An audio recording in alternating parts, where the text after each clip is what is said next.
Kim Tae-ho wiped the sweat from his forehead as he walked through the long metal hallways of Harmony 7 space station.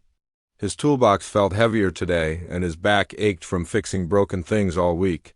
At 28 years old, he had seen enough broken pipes and angry aliens to last him forever. Today was supposed to be simple. Fix a water pipe in the fancy diplomat area. Get paid. Go home to his tiny room and eat cheap noodles while watching old Earth movies. The diplomat section was where all the important aliens lived, while they made big decisions about space politics. Tae-ho usually tried to avoid this area because the aliens here were rich and powerful and they looked down on human workers like him.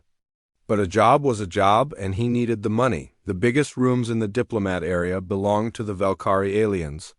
These creatures were almost 10 feet tall with blue-green skin that glowed like stars. They had huge eyes that looked like they held entire galaxies inside them.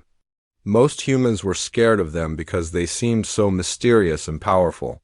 The Valkyrie thought humans were primitive and stupid, so they usually ignored workers completely. When Tae-ho arrived at the Valkyrie rooms, he expected the usual treatment. Work quietly while the tall aliens pretended he did not exist. But something was wrong today. The main room was dark and filled with strange, sweet smoke that made his head feel dizzy. He could hear water dripping somewhere deep inside the rooms, following the sound of the leak. He walked through several chambers filled with glowing plants and floating crystals. The whole place felt like being inside a dream. Finally, he found the source of the water problem in a private room with a beautiful fountain, surrounded by plants that gave off soft blue light. That was when he saw her lying on the floor. The Valkyrie woman was huge even by the standards of her people. Her skin, which should have been bright and glowing, was now pale and flickering weakly like a dying light bulb. Her breathing was shallow, and the strange glowing symbols on her arms were getting dimmer by the minute. Tae-ho had heard stories about Valkyrie biology. They were not just physical beings, but also made of energy. They needed special conditions to stay alive and healthy. Tae-ho dropped his toolbox and knelt beside the massive alien woman. His basic medical training kicked in as he pulled out his scanner to check her vital signs. The readings were terrible.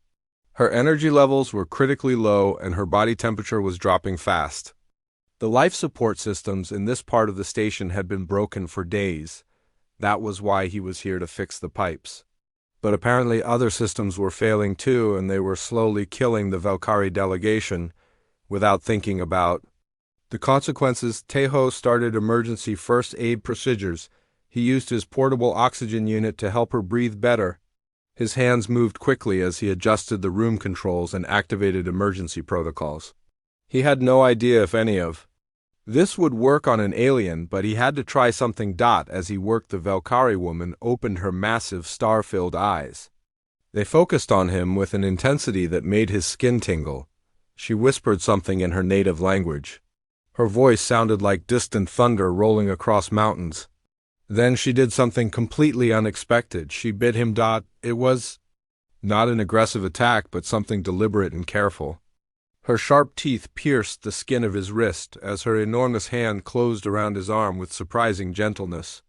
Tae-ho felt a strange warmth spread through his entire body, starting from the bite mark. At the same time, the Valkyrie woman began to glow brighter, as if she was drawing energy from him somehow. He tried to pull away, but she held him firmly but gently. Her breathing became stronger and more regular as some kind of energy flowed between them. It felt like electricity, but warmer and more alive. After what seemed like forever, she finally released his wrist and sat up, looking much healthier. When she spoke again, it was an accented but clear standard language. Her voice carried strange harmonics that seemed to vibrate in his chest and bones. "You have saved me, small human," she said. "By your world's laws and mine, we are now bound together." Tae-ho stared at the bite marks on his wrist, which were already healing but now glowed with the same soft light as the alien woman's skin. "Bound?" he asked, confused. "What do you mean, bound?" But even as he spoke, he could feel something different in his body. There was a warmth and a connection he had never experienced before. It was like having another person's heartbeat echoing inside his own chest. The Valkyrie woman rose to her full impressive height, towering over him but somehow not seeming threatening. Among my people, she explained, to share life energy in such a way creates an unbreakable bond. You are now my mate Kim Tae-ho of Earth, and I am yours. Her lips curved in what might have been a smile. I hope you do not have other plans for the next several decades. Tae-ho stood in that strange, beautiful room with his forgotten toolbox on the floor, feeling like his entire world had just turned upside down. The bite on his wrist continued to pulse with alien light, and he could swear he felt the woman's heartbeat, matching his own rhythm. Through some kind of mental connection, he could sense her emotions, relief, gratitude, and something deeper that made his face feel hot. I am Ambassador Nara, she said formally, though her star-filled eyes seemed to be laughing at the absurdity of the situation. I represent the Valkyrie Consortium in all diplomatic matters concerning this sector of space. And now apparently I represent you as well. I was just trying to fix a pipe, Tae-ho muttered, staring up at his new mate. The word felt strange in his mind, but somehow also felt right. And now you have fixed much more, Nara replied. Her expression became more serious. The bond between us is sacred among my people. It cannot be broken easily, and it comes with responsibilities and privileges that you do not yet understand. Your life has changed in ways you cannot imagine. Tae-ho looked around the room with its glowing plants and floating crystals. He thought about his tiny apartment and his boring job fixing broken things. He thought about eating alone every night and having no one to talk to except his reflection in the bathroom mirror. Then he looked at Nara with her galaxy eyes and her gentle smile. Maybe change would not be so bad after all. What happens now, he asked. Now, Nara said, we learn to be bonded. We discover what the universe intended when it brought us together. And we face whatever challenges come as one instead of two separate beings. The bite mark on his wrist pulsed brighter, as if responding to her words. Somewhere deep in his mind, Tae-ho could feel new pathways opening like doors he never knew existed. His simple life as a maintenance worker was over. Whatever came next would be an adventure unlike anything he had ever imagined, even if it all started with just trying to fix a broken pipe. The next morning, Tae-ho woke up in his own bed, hoping everything had been a crazy dream. But the glowing bite mark on his wrist told him otherwise. He could also feel something new in his mind, like a warm current that connected him to someone. Far away, somewhere across the station, he could sense Nara in the diplomat quarters. It was the strangest feeling he had ever experienced. Station Administrator Park Ji-min was not happy when she called Tae-ho to her office. She was a tough woman, in her 50s, who had run Harmony 7 for many years. She had dealt with alien problems before, but nothing like this. Explain to me, Park said in a dangerously calm voice, how a simple pipe repair ended with you being mated to the Valkyrie ambassador. The entire diplomat area is in chaos because of this. Tae-ho shifted uncomfortably in his chair. I just saved her life, he said. She was dying from the broken environmental systems. I did not know about any mating ceremony. She bit me without any warning. Without warning, Park pulled up holographic files about Valkyrie culture on her desk display. According to their customs, life energy sharing is the most sacred bond in their society. Ambassador Nara is not just any Valkyrie, she is heir to one of their most powerful ruling families. By accepting her bite, you have essentially married into alien royalty. The situation got much more complicated when Nara herself arrived. She had to duck down to fit through the office doorway. Despite her huge size, she moved with fluid grace. That made the room feel small. Today she wore flowing robes that looked like captured starlight, and her skin had a healthy glow. Administrator Park, Nara said in her voice that made Tae-ho's chest vibrate. I come to discuss arrangements for my mate. Ambassador, surely this was some kind of mistake, Park began diplomatically. Tae-ho is just a maintenance worker. Someone of your high status surely would not choose someone so ordinary. Has chosen very well, Nara interrupted, and her galaxy eyes flashed with something that looked like anger. Kim Tae-ho acted without thought of reward when he saw life in danger. He shared his energy freely, asking nothing in return. These are the qualities my people value most highly. She looked at Teho with an expression that was both fond and possessive. He is mine now, as I am his. Park rubbed her temples, looking tired. The political implications alone, she muttered. The Valkyrie government will expect certain protocols. Special housing, security clearances, diplomatic immunity, status changes. I will handle my people, Nara said firmly. But my mate will need quarters suitable for both of us. And his work perhaps something more appropriate for his new status? Teho finally found his voice. Wait, what about what I want? I never agreed to any of this. Nara turned to him, and for a moment her confident expression changed to something more vulnerable. You do not want the bond, she asked quietly. It can be broken, though, not without great cost to both of us. The hurt in her star-filled eyes was unmistakable. Through their mental connection, Teho felt an answering pain in his chest.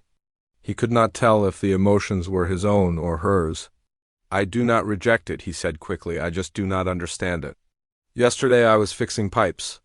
Today I'm apparently married to someone I just met. Not married. Nara corrected gently. Mated, it is much deeper than human marriages. We are bound by life force itself. She knelt down to bring herself closer to his eye level, though she was still impressively tall. I do not expect you to understand everything immediately. But perhaps you could try to learn. The afternoon brought many complications. The Valkyrie doctor came to examine them both. Dr. Yoon Haijin was a human expert in alien biology who had worked with many different species. She had never seen anything like their bond before. Your cellular activity has increased by 30%, she told Teho while studying her scanner readings.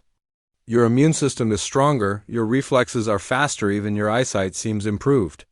Whatever she did to you has enhanced your basic human abilities. What about Nara? Teho asked. She has stabilized completely, Dr. Yoon said, looking puzzled. The energy drain that was killing her has reversed completely. It is as if your life force is somehow supporting hers. She frowned at her data. In all my years studying Valkyrie biology, I have never seen them form this kind of partnership with another species. Humans and Valkyrie should not be compatible on this biological level. That evening, Teho found himself in new quarters in the diplomat section. The rooms had been expanded to fit both human and Valkyrie needs. There was a normal-sized living area connected to Nara's much larger chambers. But she seemed reluctant to leave him alone for long periods. In my culture, she explained as they shared an awkward dinner of human food and strange Valkyrie nutrients. Newly mated pairs stay close together until the bond fully stabilizes. This process usually takes several weeks. How close? Teho asked, though he had a feeling he already knew the answer. Nara's glowing skin seemed to deepen in color. Was she blushing? We share sleeping space, she said. Body heat and physical closeness help stabilize the energy exchange between bonded pairs. Teho looked at the enormous bed in her chamber, which was clearly designed for someone of her size. You mean you want to sleep on top of me, he said. Literally not. On top of you, Nara said quickly. With you, Valkyrie couples intertwine during rest periods. It is completely natural for us. But I understand humans may find this arrangement strange. Strange did not begin to describe it. But as the day went on, Teho found himself increasingly drawn to Nara's presence. When she moved too far away, he felt oddly cold and incomplete. When she was near, the warm current in his mind grew stronger, bringing with it flashes of her emotions. Curiosity, nervousness, and something deeper that made his heart beat faster. This is completely insane, he muttered. But he was already walking toward her sleeping chamber. Sanity, Nara said softly, is highly overrated. As they settled into the huge bed together, Teho marveled at how natural it felt despite the strangeness. Nara's massive form curled protectively around his smaller one, providing warmth and comfort he had not known he was missing. Through their bond, he could feel her contentment mixing with his own. Tomorrow would bring new challenges and complications. But tonight, lying in the arms of his alien mate, Teho felt like he was exactly where he belonged. Even if he still had no idea how fixing a simple pipe had led to this moment. The glowing bite mark on his wrist pulsed gently in rhythm with both their heartbeats as they drifted off to sleep together. 3 weeks after bonding with Nara, Tejo began to realize his life had changed in ways that went far beyond having an alien mate. The connection between them was not just emotional or physical. It was transforming him into something he did not recognize. He discovered this during what should have been a routine check of the station's main power systems. Chief Engineer Lee Min-ho was a gruff veteran who had worked on space installations for 30 years. He watched in amazement as Tejo diagnosed a complex reactor problem that had puzzled the entire engineering team for days. How did you know the plasma flow was being disrupted by magnetic field problems in Conduit 7? Min-ho asked, staring at his diagnostic pad. Those readings are buried in subsystem reports that would take hours to analyze properly. Tejo paused, realizing he did not have a good answer. The knowledge had simply appeared in his mind when he looked at the reactor core. It was like understanding a language he did not remember learning. I could see the pattern, he said slowly. The energy flows are all connected in ways I never noticed before. Kid, Min-ho said, shaking his head. I have been doing this job since before you were born. What you just did is not normal human intuition. That was something else entirely. The changes were becoming more obvious every day. Tejo's reflexes had become so sharp he could catch falling tools without conscious thought. His vision had adapted to see energy patterns in the station's systems, making him incredibly efficient at finding problems. Most dramatically, he seemed to be developing an intuitive understanding of alien technology that had previously been completely foreign to him. Dr. Yoon confirmed his suspicions during his weekly medical examination. Your brain activity has increased significantly in areas related to pattern recognition and spatial reasoning, she told him. But more interesting, you are showing neural pathways that do not exist in normal humans. It is as if your consciousness is expanding beyond typical human limitations. Is that dangerous? Tejo asked. I honestly do not know, she admitted. You are the first human to form this kind of bond with a Valkyrie. We are exploring completely unknown territory here. The political situation was becoming equally complex. Nara's family had sent representatives from their homeworld to evaluate the situation. The Valkyrie were an ancient species with very strict traditions about mating bonds. The idea of their heir bonding with a primitive human had caused significant controversy in their government. Nara's mother, Counselor Sira, arrived on Harmony 7 like a force of nature. She stood even taller than her daughter at nearly 11 feet. With skin that shimmered like a galaxy and eyes that held the cold light of distant stars. She was both magnificent and terrifying at the same time. So, Sarah said, studying Tejo with obvious skepticism. You are the human who has bound himself to my daughter. The meeting took place in the main diplomatic chamber with Nara standing protectively close to Tejo. Through their bond he could feel her tension along with something else. Fear, not fear of her mother, but fear for him. I saved her life, Tejo said simply. Everything else just happened after that. Just happened. Sira's voice carried harmonics that made the crystal decorations in the chamber ring softly. Young human, do you understand what you have done? Valkyrie mating bonds are not casual relationships. They last for centuries. They create obligations that span multiple generations. Mother Nara interrupted. The bond chose us. Neither of us forced this connection to happen, a bond that should be impossible. Sira continued, ignoring her daughter. Humans and Valkyrie are too different. Your lifespans, your energy patterns, your very essence should not be compatible at all. She stepped closer to Tejo, her massive presence overwhelming, yet here you stand, clearly changed by the connection. Tell me, human, what do you see when you look at me? Tejo was not sure what she wanted, but he answered honestly. Energy, he said. Patterns of light moving through your body like rivers of starlight. But there is something else underneath. Darker currents. Sira stopped moving completely. Around the chamber, other Valkyrie delegates began murmuring in their musical language. Describe these dark currents, she said quietly, like shadows in the light. Tejo said, frowning as he concentrated on what his enhanced senses were telling him. Old wounds, maybe, or some kind of illness? Something is draining your energy very slowly over a long period of time. The silence in the chamber was complete. Finally, Sarah spoke, her voice much quieter than before. For the past 50 years I have suffered from an energy degenerative condition that our best healers cannot cure. No one should be able to see this condition, especially not a human. She studied him with new interest. Perhaps this bond is not the accident we all thought it was. That evening, Nara explained while they shared their usual sleeping arrangement. Her massive form was curled protectively around his smaller one, providing warmth and comfort that Teho had grown to crave like a drug. My people have ancient legends, she said softly, her voice rumbling through her chest against his back. Stories of bonds that go beyond individual species. Connections that create something new and powerful. We call them star-touched bonds.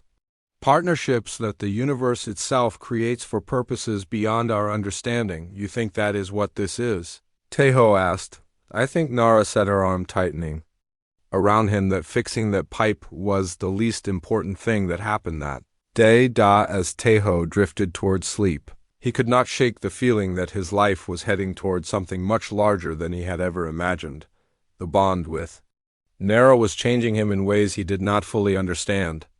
More importantly, it seemed to be changing how the entire galaxy viewed humanity as well. In his dreams, he saw patterns of energy spanning entire star systems. Connections between worlds and species that created a vast living network of consciousness. Somewhere in that cosmic web, he and Nara were a single bright point of new possibility. When he woke the next morning, the bite mark on his wrist was glowing brighter than ever. Through their bond, he could feel Nara stirring beside him. But he could also sense something else. Other connections forming across the galaxy. Other bonds being created between different species. Whatever was happening to them was not unique. It was part of something much bigger. Something that would change the nature of galactic civilization itself. And it had all started with a simple maintenance call to fix a broken pipe. 2 months after the bonding ceremony, Teho learned that their connection had made them both targets. The discovery came during what started as a peaceful diplomatic dinner but ended with energy, weapons and emergency alarms screaming throughout the station. The attack happened without any warning signs. Teho was explaining human engineering concepts to a group of fascinated Valkyrie scientists when the station's lights suddenly flickered and died. Emergency power kicked in, bathing everything in red warning light. Through their bond, he immediately felt Nara, a spike of fear from across the dining hall. Hostile ships decloaking off the starboard docking ring, announced Station Security Chief Choi Sang-wook over the intercom system. All diplomatic personnel report to secure locations immediately. The attackers turned out to be Zephyrian mercenaries.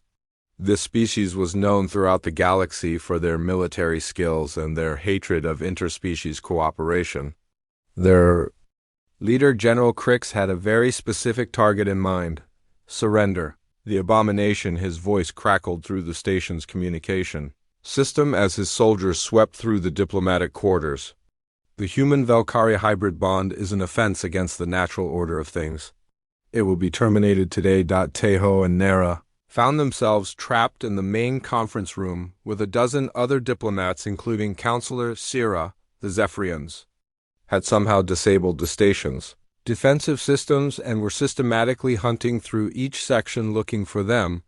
They are not here for normal politics, Nara whispered, her skin flickering with stress patterns. They came here specifically for us. Through their bond, Teho could feel her growing panic. But he also felt something else. A strange calm was settling over his mind as his enhanced senses analyzed their situation. The conference room had 3 exits, but the Zephyrians had covered 2 of them. The third led to a maintenance shaft that connected to the power distribution center. I know a way out, he told the group. But we need to move very quickly. Choi, who had been coordinating the defense from his portable command unit, looked skeptical. Teho, you are a maintenance worker, not a military tactical expert. I am not completely human anymore, Teho replied, surprised by his own certainty. The bond is not just changing my body. It is changing how I think and perceive things. I can see their movement patterns and predict their next positions. The escape through the maintenance shafts proved his point completely. Tejo navigated the complex network of passages with supernatural precision, guiding the group past Zephyrian patrols that he somehow knew would be there. His enhanced senses picked up energy signatures through the walls, allowing him to map enemy positions in real time like a living radar system, but their luck ran out at the power distribution center. General Crix was waiting for them with a squad of heavily armed soldiers. The Zephyrian leader was a massive reptilian figure covered in battle scars. His eyes burned with fanatical hatred for everything they represented. The corrupted bond ends here. Crix snarled, raising a plasma rifle toward them. Your species will not be allowed to pollute the galaxy with this perversion of nature. That was when Tejo discovered just how much the bond had truly changed him. As Crix fired, time seemed to slow down around him. Tejo moved with inhuman speed, pulling Nara aside as the energy blast scorched the air where they had been standing moments before. But more than enhanced reflexes, he could see the energy patterns of the weapons, understand their charging cycles and targeting systems. The plasma rifles have a 2.3-second recharge delay, he called to Chief Choi, his voice eerily calm despite the chaos. Their armor is vulnerable at the joint seams. 3 guards on the left have low energy cells and will need to reload soon. The battle that followed was unlike anything Tejo had ever experienced in his life, working in perfect coordination. With Nara, he found himself moving with predatory grace, anticipating enemy movements before they happened. The bond between them had become a tactical advantage, allowing them to coordinate without words or signals. Nara fought with the natural weapons of her people. Energy manipulation that could stun or kill, and surprising physical strength despite her elegant appearance. But Tejo found himself adapting human tools and knowledge in ways that confused and frustrated their attackers. He turned the power distribution center itself into a weapon, overloading circuits to create electromagnetic pulses that disabled Zephyrian equipment. When the smoke finally cleared, General Crix lay unconscious and his soldiers were either subdued or had fled back to their ships. But the victory came with serious costs. The station's power grid was severely damaged and several diplomatic delegations were demanding immediate evacuation from Harmony-7. This attack was carefully planned, Counselor Sierra observed as they regrouped in the secure medical bay. The Zephyrians knew too much about our schedules and security protocols. Someone provided them with detailed inside information. Dr. Yun finished treating the wounded and pulled Tejo aside for examination.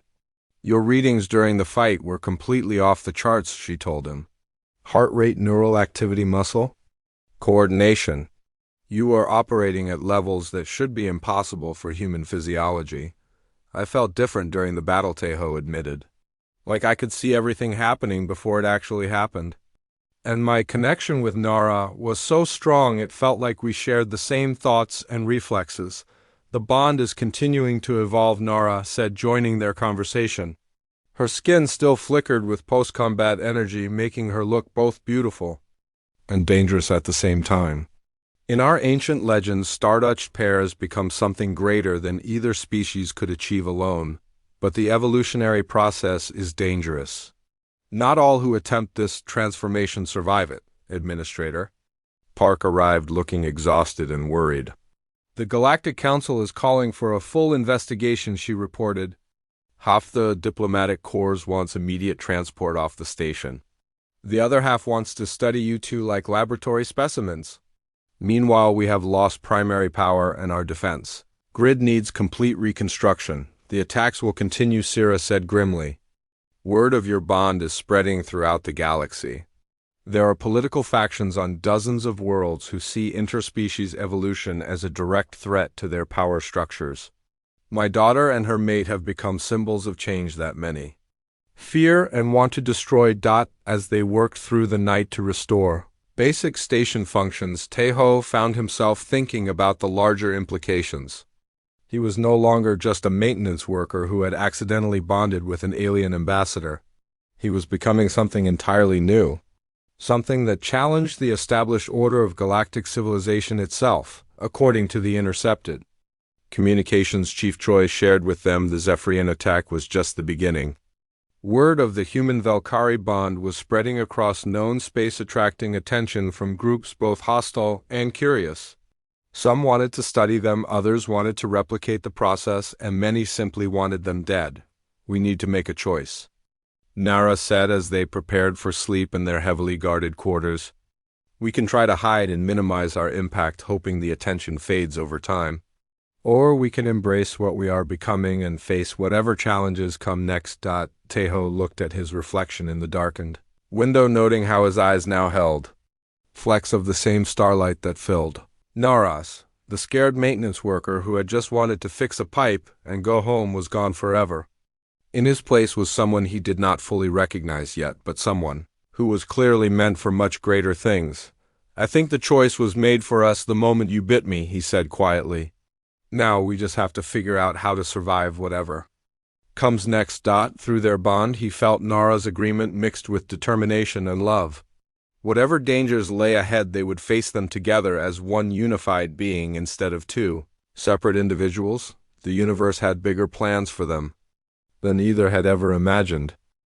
The revelation came through an ancient Valkyrie text that Counselor Sira had kept secret for decades.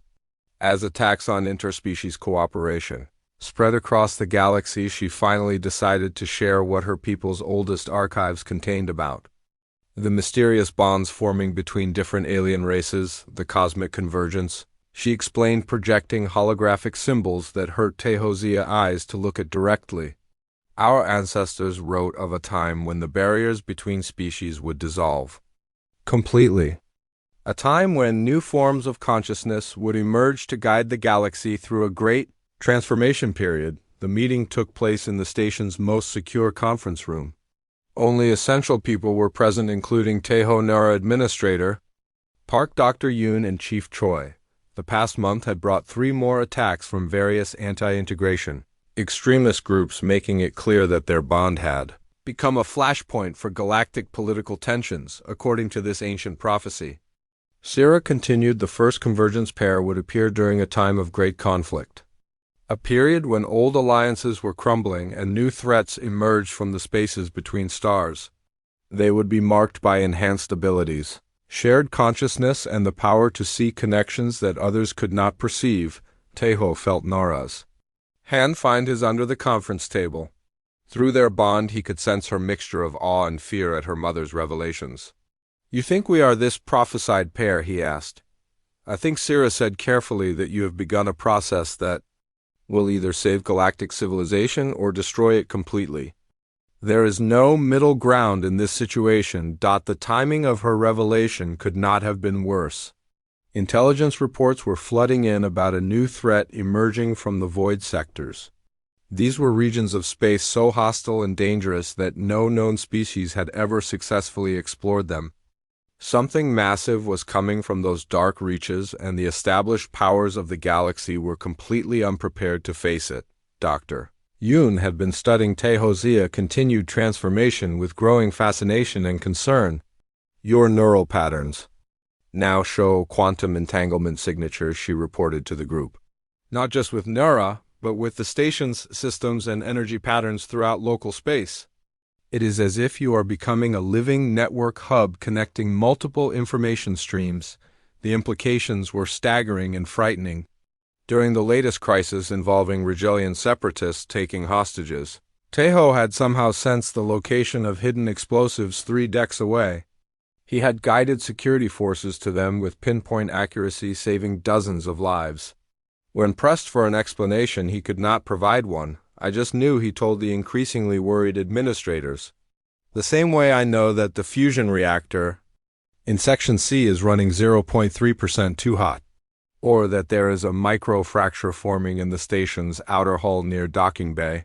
7. His predictions were always completely accurate. More disturbing, his enhanced senses were picking up patterns that suggested the various attacks on the station were not random acts of extremism. They were coordinated intelligence-gathering missions, testing responses and gathering data for something much larger and more dangerous. The truth emerged during a late-night discussion with Nara in their shared quarters. She had been receiving encrypted communications from her homeworld that painted an increasingly dark picture of galactic political affairs and military preparedness. The consortium's deep space monitoring stations have detected massive energy signatures moving through the void sectors, she told him, her skin flickering with stress patterns. Structures the size of small moons composed of materials that do not match any known periodic table. They are heading directly for inhabited space. How long before they arrive in our territory? Tejo asked, though he dreaded the answer. 6 months at current speed, Nara said, curling around him in their bed, seeking comfort from their physical connection. Maybe less if they can increase velocity? My people's scientists believe these are the devourers from our oldest legends. Entities that consume entire civilizations and move on to the next target. If they are real, and if they are coming to our galaxy, the galaxy needs to unite to face them. Tejo finished understanding the implications. And the extremist groups attacking us are making that unity impossible to achieve. Through their bond? He felt Nara's sudden surge of understanding and recognition. That is exactly why the convergence happens now, she said. Not to create hybrid beings for their own sake, but to forge the mental connections necessary for species survival against an external threat. The next morning brought a summons that changed everything about their situation. The Galactic Council had called an emergency session to address the growing crisis. Both Tejo and Nara were required to appear as witnesses and possibly as defendants depending on how political sentiment developed. The journey to Council Station required traveling through 3 different territorial zones, each with its own unique security challenges. Anti-integration protesters had blockaded several hyperspace jump routes while pro-unity groups staged counter-demonstrations that sometimes turned violent. The galaxy was literally tearing itself apart just when it most needed to come together for mutual survival. Council Station itself was an engineering marvel. A massive artificial world that served as neutral ground for diplomatic meetings between species that might otherwise never coexist peacefully. As their transport approached the docking facility, Tejo marveled at the sight of hundreds of different ship designs, representing civilizations from across the known galaxy. Are you nervous? Nara asked, though, through their bond she already knew. The answer to her question, terrified, he admitted honestly. 6 months ago I was worried about making rent payments on my tiny apartment.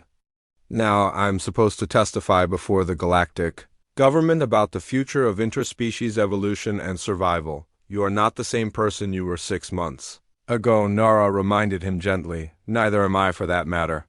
We have become something that was needed even if we did not know it at the time. The council chamber was a vast amphitheater designed to accommodate species of wildly different sizes and environmental requirements. As they entered, Tejo felt his enhanced senses overwhelming him with information. The emotional states of hundreds of beings, the energy patterns of advanced technology, the subtle chemical signatures that revealed hidden political alliances and ancient enmities. Speaker Varix, an ancient Altarian, whose crystalline form had witnessed centuries of galactic history, called the session to order. We gather to address the growing unrest regarding interspecies genetic bonding, he announced. Specifically the case of the human Kim Tejo and the Valkyrie. Ambassador Nara. What followed was 6 hours of testimony, debate, and political maneuvering that would have been completely incomprehensible to the old Tejo. But his enhanced consciousness allowed him to follow every nuance, every hidden agenda and power play. The galaxy's leadership was divided into 3 camps. Those who saw the bond as evolution to be encouraged, those who viewed it as in perversion to be eliminated, and those who wanted to study and control it for their own purposes, but none of them truly understood what was approaching from the void sectors or the scale of the threat facing all known civilization. When it was finally Tejo's turn to speak, he stood before the assembled representatives of dozens of worlds and felt the weight of galactic history settling on his shoulders. Through his bond with Nara, he drew strength and mental clarity. Honored speakers, he began, his voice carrying clearly through the chamber's translation systems. You debate whether our bond represents evolution or corruption, whether it should be celebrated or destroyed. But while you argue about the past, the future is already approaching at maximum speed. He gestured to the chamber's main display using his enhanced abilities to interface directly with the station's information systems, something that should not have been possible for any single organic being. Images appeared showing the massive structures moving through the void sectors, energy signatures that dwarfed entire star systems in their power output. The Devourers are real, he continued. And they are coming whether we are ready or not? The question is not whether human Valkyrie bonds are natural or proper according to traditional thinking. The question is whether we can forge enough connections between species, between worlds, between minds to face what is coming as one unified force. The chamber fell completely silent as the implications became clear. Finally, Speaker Varix asked the question that everyone was thinking but afraid to voice, and if we cannot forge these connections in time, he asked quietly. Taiho looked out at the assembled representatives, feeling the vast network of consciousness that connected all living things in the galaxy. Through his bond with Nara, he could sense the potential pathways that led to survival, and the much darker paths that led to complete extinction. Then we will face the end alone, he said simply. And alone against the Devourers we do not stand any chance of survival whatsoever. The weight of those words settled over the chamber like a funeral shroud as the galaxy prepared to make the most important decision in its entire history. The Devourer fleet arrived 3 weeks ahead of schedule, emerging from hyperspace in the Kepler sector like a plague of mechanical death. The first worlds to fall sent desperate distress signals before going completely silent. Their entire biospheres were consumed and converted into raw materials for the alien war machines in a matter of hours. Taiho felt each planetary death as a distant ache through the network of consciousness he was still learning to navigate and control. The bond with Nara had continued evolving far beyond their individual connection. It now encompassed other beings who had undergone similar transformations across the galaxy. They were not unique after all. Other interspecies pairs had been forming bonds, creating nodes in a vast communication network that no single mind could fully comprehend. 17 confirmed bonded pairs, Dr. Yoon reported from her expanded research station aboard the newly constructed Unity platform. Human Valkyrie Altarian Regelian, even as a Freean Aquarian bond that everyone said was biologically impossible. Each pair shows the same enhanced abilities and the same quantum consciousness effects we first observed in you. And Nara. The Unity platform had been built in just 2 months through unprecedented cooperation between dozens of species. It was a massive space station designed specifically to coordinate defense against the Devourers. Traditional military strategies had proven completely useless against enemies that could consume and adapt to any conventional weapon or defensive system. Administrator Park, now promoted to Director of Interspecies Operations, managed the incredibly complex logistics of housing hundreds of different alien species in one location. The bonded pairs are our only tactical advantage, she told the assembled military leaders. Their enhanced consciousness allows them to predict Devourer movements and coordinate multi-species tactics in real time across vast distances. The war was not going well for galactic civilization. 3 entire star systems had fallen in the first week of fighting. Their planets were stripped completely bare of all organic and synthetic materials. The Devourers operated like a hive mind, adapting their strategies with terrifying efficiency. After each encounter, traditional weapons were simply absorbed and replicated. Energy shields were bypassed with technologies that defied known physics, but the bonded pairs offered something the Devourers could not counter or understand. True unity of consciousness that transcended individual species, limitations, and conventional tactical thinking. Taiho stood in the Unity platform's main command center, his awareness extended across the network of bonded pairs scattered throughout the defense fleet. Through Nara, he could access Valkyrie energy manipulation techniques that had been perfected over millennia. Through the Altarian Regelian pair stationed near the front lines, he could perceive crystalline matrix calculations that revealed structural weak points in Devourer formations.